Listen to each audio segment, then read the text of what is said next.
In this video, I'm going to show you how to spy on your competitors' Google ads for free, and how to work out which of their ads are performing best so that you can model from what they are doing, save yourself a bunch of time, and get better Google ad results. So the first thing you need to do is identify who your competitors actually are when it comes to running Google ad campaigns. Now, if you've been running Google ads for a while, you have data, and you've generated conversions, then you will be able to see within your ad account who you're competing against, who your Google ads are showing up alongside. I'll show you how to access that in a second, a really interesting bit of information there. If you're not in that situation, if you're brand new to Google ads, you haven't been running Google ads very long, then you're just going to need to take an educated guess. And that's fine. It's not ideal, obviously, as being able to see, concretely who your ads are coming up against, but you probably have a good idea of who your competitors are. You can start there. You can always do this exercise again later on. Either way, you'll be able to go through step 2 when it comes to actually looking at the ads that your competitors are running. But if you do have data, if you have been running Google ads for at least a little bit of time, then what you want to do is you want to come into your Google ad account, you want to go ahead and go into campaigns and then select insights and reports and then click on auction insights, and you'll come through to something that looks like this. Now, this is actually one of our client ad accounts. I can't mention the name of the client, but we can see who this business is competing against. So the top one here is Amazon, and that's to be expected for a lot of businesses. You can kind of discount that one. They're obviously running ads across all sorts of different industries because they're advertising basically every type of product that there is, right? So we can just sort of ignore that one. Then we've got You, which is fairly self-explanatory. And then we've got some options down here. We've got Totter and Tumble. We've got Next. Next is like a big UK retailer. If you're outside the UK, again, not the best one normally to compare against because they sell a very wide range of products. But these other options, Totter and Tumble, Baby Mori, perfect examples. Like, I know this business and those are good competitors, right? So if we take babymori.com as an example, what we then want to do is go ahead and jump into the Google Ads Transparency Center. You can just Google that and it'll pop right up.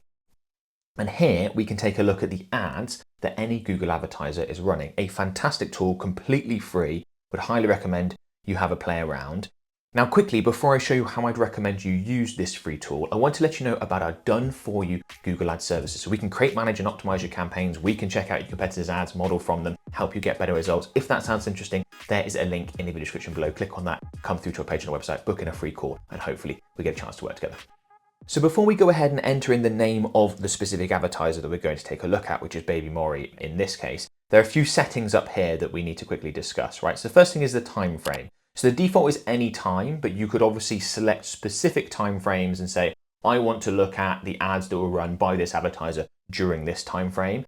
Not something that most of you will need to do right now, but can be very useful, particularly if you want to look back, let's say, at what an advertiser did during Black Friday or Christmas sales and be able to gather information from that. Very, very handy, right? I'm going to go with any time. Then we need to select where the ads are shown. So this is defaulted to the United Kingdom because I'm based in the United Kingdom. But this is really important to get this right because you may well search for the advertiser, not see any ads or not see the ads that you've maybe seen pop up elsewhere and think, I'm sure they were advertising. How strange. And often it's the country thing. And remember, this is the country where the ads are shown, not where that company is located out of. Another issue that I see people run into all the time. And then we can also select platforms. And we'll talk a little bit more about this later on, but we can get more specific in terms of I want to see the ads that were run on as part of Google Shopping campaign or search or YouTube, etc. Really useful stuff, right? So if we go ahead and type in Baby Mori into here, and then we can see a bunch of really useful information. We can see here they are running about 400 ads. So that's the first thing you can take a look at. They're is this business seriously advertising on Google? Are they putting a lot of time and effort into it? I'd say with 400 ads, they most definitely are.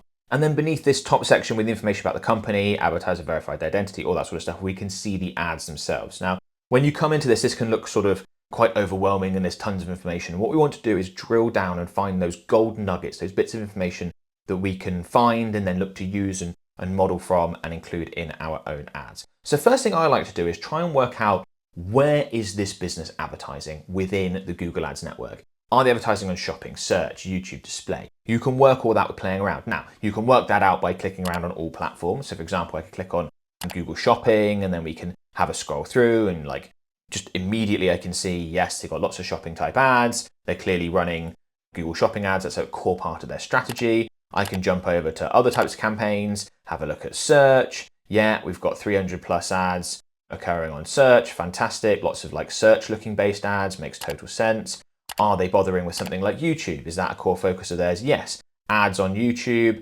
These look very similar to a lot of their other ads, which might suggest to me that they're running like a Performance Max type campaign that's encompassing a lot of the different networks on Google. If we change all formats to video, we can maybe have a look at what they're doing more specifically on YouTube. Some of these haven't loaded, but I'd be able to click in and have a look. And then we can see, okay, yes, they're running video ads on YouTube. We can see we've got these 2 criteria selected. This is what they look like. This is what they're doing. So not all businesses will be as comprehensive as this in terms of this business is quite clearly just having a click around, running ads, search, shopping, I think as part of a Performance Max campaign on YouTube, all sorts of across the board when it comes to their Google advertising. Sometimes you'll come in here and be like, okay, they're only quite obviously advertising in this type of way. If I delete out YouTube and go with all platforms, it's also worth noting what sort of formats they're using. So 31 different video ads running. Clearly, that's a big part of their strategy. We can have a look at like image specifically, 200 plus image ads, loads of image ads. Obviously, a lot of these are going to be part of Google shopping campaigns by the looks of things and just as part of a PMax campaign. If I delete out image, I can have a look at the text-based ads. And obviously these are going to be featured quite significantly in search, and we can go through and see that, okay, they're across the board on formats, but again, some businesses might be more specific on a few as opposed to across the board. Then what I would look to do is think about the type of ads that you're going to create, because you can start to narrow it down now. If you know you're going to focus primarily on the search network and on text ads for your own business, you're running your own Google ads, then great, go ahead and take a look at this format. You can even be more selective and say, I only want to look at this on search up at the platforms. And then what you want to do is go through and look at, in this scenario, let's start with the text-based ads that are going to be search focused. Go through and look at what language are they using, what offers are they using, what benefits are they particularly highlighting, okay? So you can have a glance through and start to gather up all sorts of bits of information. So a £20 off a sleep suit this weekend. Now this is a direct competitor, and this business that we're sort of doing this exercise for also sells a sleep suit for babies. Okay, interesting, £20 off for this weekend. So they've got a discount, they've made it urgent because there's a time frame in there. Okay, maybe we could look to replicate that offer. Maybe we could look to beat that offer. In this one here, we've got 10% off your first order. Right, can we look to beat that offer? Can we look to replicate it? And you can go down. And you could start to see bits of information that are emphasizing the benefits associated, because a lot of products and services will have many benefits associated with purchasing it or many desirable outcomes, but which one or which ones are my competitors really focusing on? Because if they've done significant testing and worked out, those might be the ones that matter most to my potential customers. So we've got organic feeding bibs, like maybe the organic side of the products is really important, okay? If we go down, what else are they focusing on here? Breathable bamboo, baby clothes save on organic, so that they're clearly focusing on that. Maybe that's something you can replicate. Maybe it's something that you can't. Award-winning, okay. People want to know that these products have been verified as being good by external sources. Let's focus on the award-winning angles.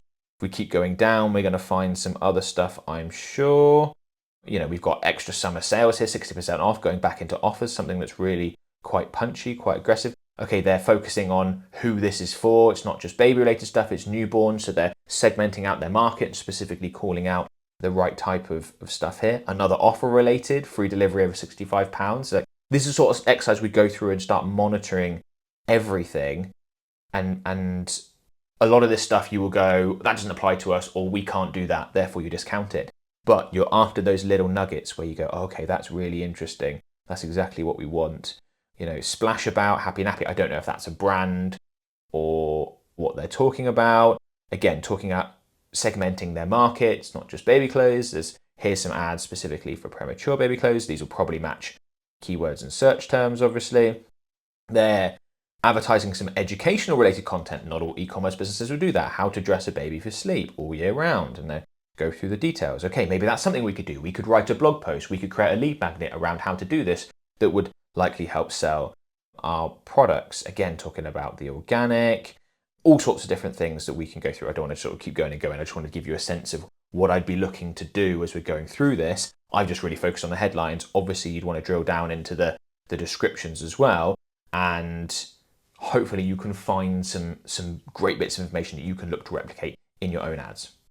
And then if we scroll back up, we can take a look at perhaps some of the other ad formats and go through the same process. So if I get rid of text, I could select, say, video, okay, as the option. I could go ahead and click on one of the ads, click into the video. We can play the video. Once you click in, you can see more information, like when was this last shown? This hasn't been run for a few months as I'm recording this video, but we can play the video, we can have a look through, we can get a sense of length, we can get a sense of style, like we can hear the background music, what are they looking to do here, kind of like a slow motion, like a calming feel to the ad. That's like the vibe they're going for, of like, these are nice quality, little bit of text supporting the benefits associated, showing the features. It's not fast paced, it's not super dynamic, it's the opposite. They're going for something calm, demonstrating how the product works. That's what they're going for, a happy baby.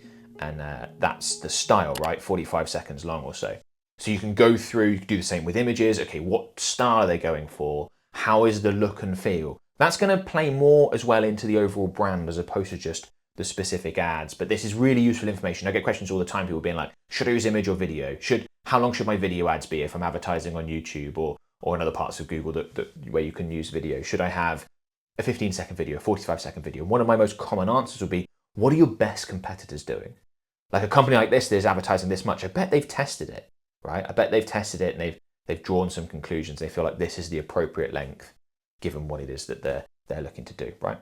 Like I said, we could do the same with images and go through and get a sense for, okay, we've got very simple like product images laid down, not with a baby in them. Maybe that is the better way to go as opposed to doing the opposite. You can start to draw all these conclusions on a simple white background. There's not like a colored background that might be distracting. Obviously they're experimenting and they've got some different things going, but that's the general vibe of the products that they are looking to sell. Sometimes they're testing other stuff that's a bit different. So these are all the bits of information that you can draw.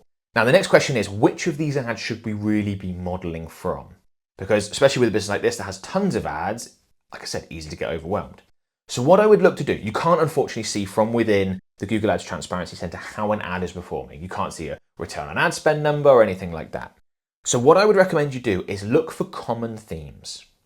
Okay, so if a business is running significant ads like this business is, this particularly occurs if the business is bigger than yours, has more resources, has run this for more time, has probably dedicated more time to testing and experimentation. What are the things that come up again and again and again? Because the things that they repeat a lot are probably things that are working well for them. So if we look at the imagery, we can see the clothes laid down on just a clear background. That's what Moria have obviously decided is a good sort of product image that can be used as part of a shopping campaign and elsewhere, part of display ads, right? That's kind of the look they're going for most of the time.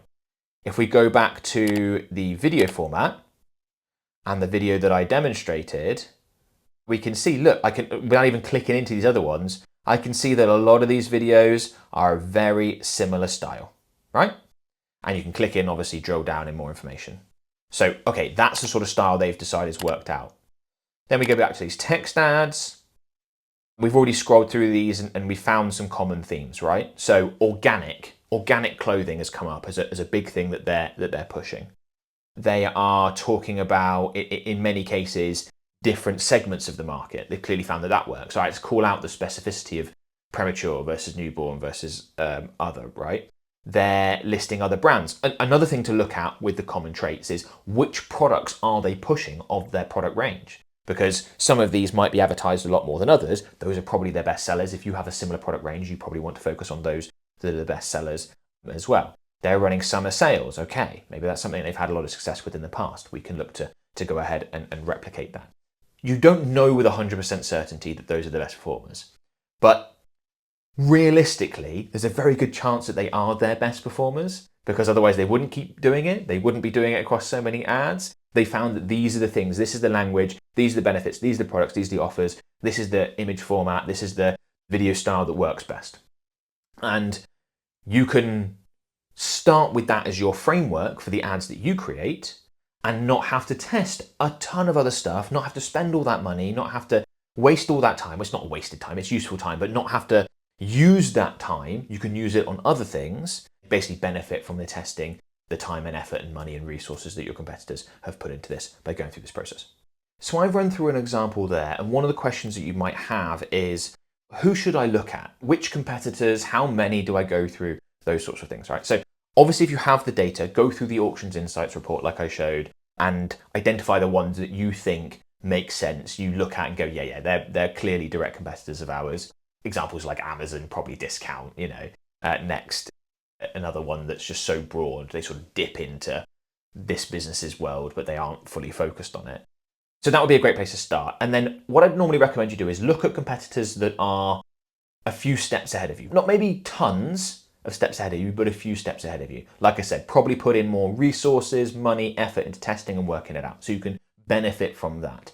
You want to make sure that for the most part, they're highly related and they sell very similar things, because the learnings you can then take and the stuff you can infer that will work for your things, you're more likely to be right with those assumptions and being able to model from those. There might be scenarios where you can't replicate what other people do because they have different products or different offers. Like, that's fine. Don't feel like you have to copy it completely. In fact, you don't want to copy it at all. You want to model from the elements and add your own flavor, your own branding, your own spin on it. But there will be stuff in there that you go, yeah, we could do something like that. This is really cool. I really like what they're doing here. I'd also encourage you to spend a bit of time checking out businesses in industries that are similar to yours. And this is a great tip for trying to find things, offers, ads, ad styles, creative ways of doing things that perhaps aren't done in your industry that you could take from another industry that's similar to yours. You don't want it to be a completely different type of business, but sell similar products or offer a similar service, but in a different vertical. And you can bring that into your space and have a massive competitive advantage, particularly if you're looking at an industry where the advertising is a bit fiercer, perhaps the market's a bit more lucrative, and you're like, right, the best players do this. No one in my industry does this.